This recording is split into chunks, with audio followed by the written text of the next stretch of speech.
And this is my camera.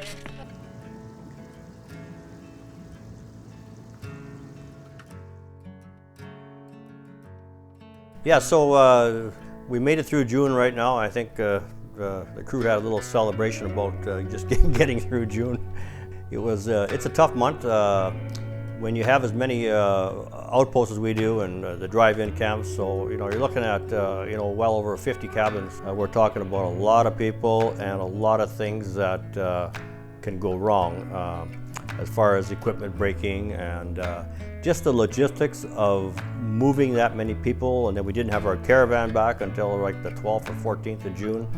So that was a very stressful time, because without that machine there, we're running those beavers up and down the strip a lot, and the otter, and so and we have to, it makes longer days. We can't get our people moved in the mornings like they like to do, and that, so it makes it yeah, June is a very tough month, and I always tell the guys, I said it's only 4 weeks, so we just got to persevere through it and get through it. And there's a lot of camp checks we got to do with all those places full, and so yeah, my crew really stepped up, and yeah, we did it. I mean, we just do whatever we have to do and work very, very hard and get everybody taken care of.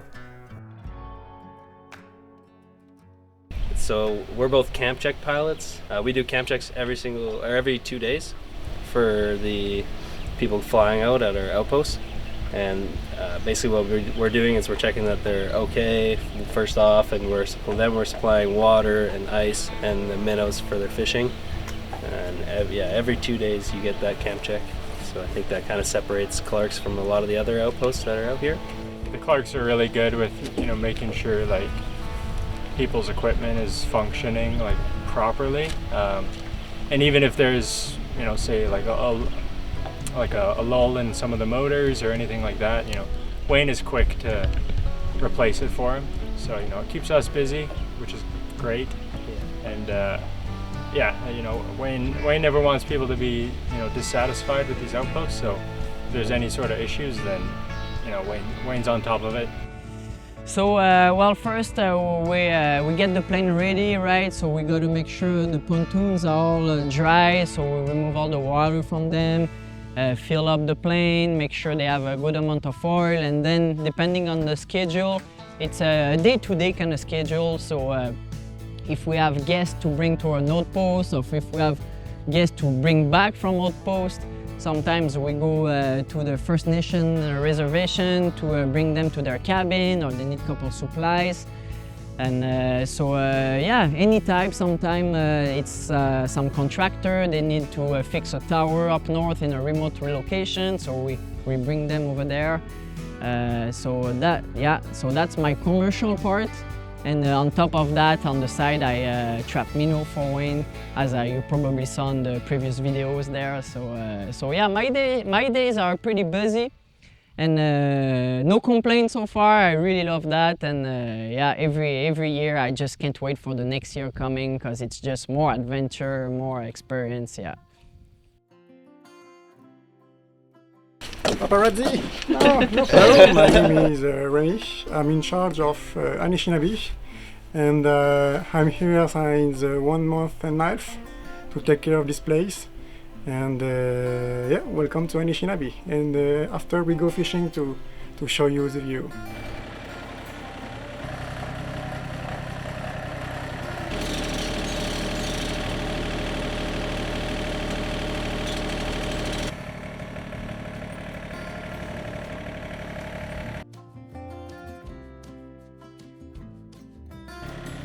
One day I was flying over Anishinaabe, and before we owned it, I looked down at that lake down there. I was always very familiar with it.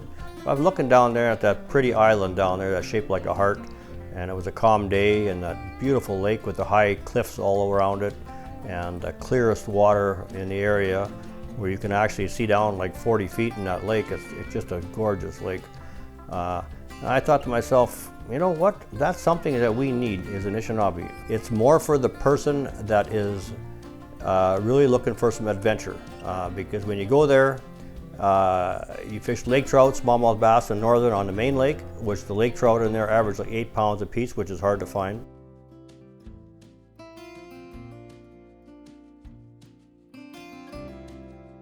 and then you have the opportunity to visit the Portage Lakes, but it takes a little bit of work. I mean, you got to walk into a couple of the lakes and fish. And then we also have ATVs on one of the portage where you can use the ATVs, and that accesses 2 more lakes. So you can do something different at Anishinaabe every day. To me, Anishinaabe, if you really want to know, you really want to experience Canada, Anishinaabe is the ideal place, because just to go there with your family, your friends, and spend time on that beautiful island is worth it. And also we have, the island consists of 4 cabins, so either you can stay on the island and there'll be other people on the island with you, or you can stay at the other end of the lake at the north end at our cabin there. Our outpost is called Williams Narrows, and if you want to be more secluded by yourself, you have that option of staying at the other end of Anishinaabe.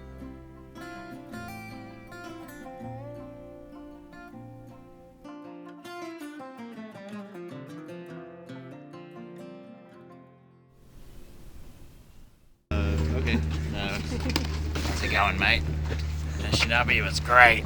Well, we're headed back to Kapakik again this year. How many times you been there, Rick? I think 15 or 16 years. Yeah, and we catch plenty of fish up there. It's an awesome fishing lake.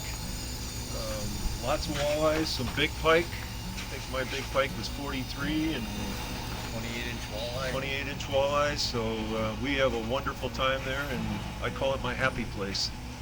We pretty much fish the entire lake and have some hot spots that we love to go to, and it's an awesome time. This is my 3rd trip, and this is my father's 12th or 13th trip, I'm not sure which one it is, to Latrell Lake.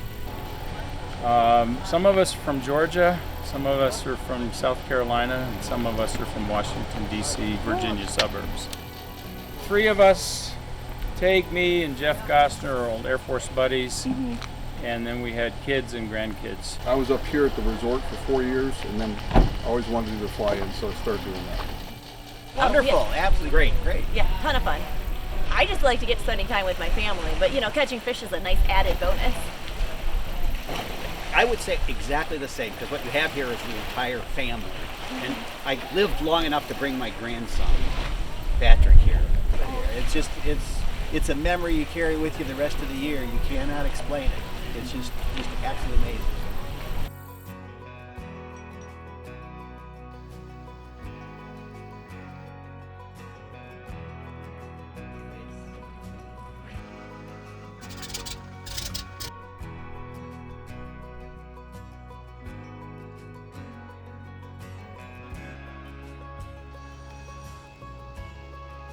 Yeah, our crew, I mean, handled it so well. I mean, hats off to them. They do such a great job, our crew. I mean, it's yeah. I know they get tired out here and there with the camp work here and the flying and all the support that the guys do that work the dock here and everything to keep everybody rolling. I know it gets pretty hectic at times, but everybody kept a pretty good face on, and yeah, they made it all work. So great bunch.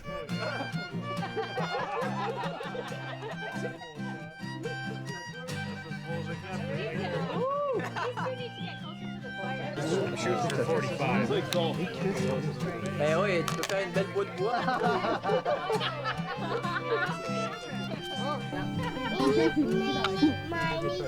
Hey, you did me twice. I got more than you.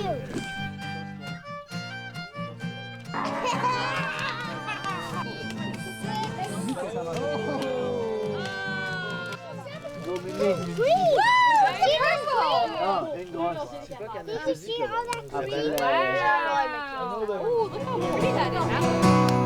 Everybody. Baby.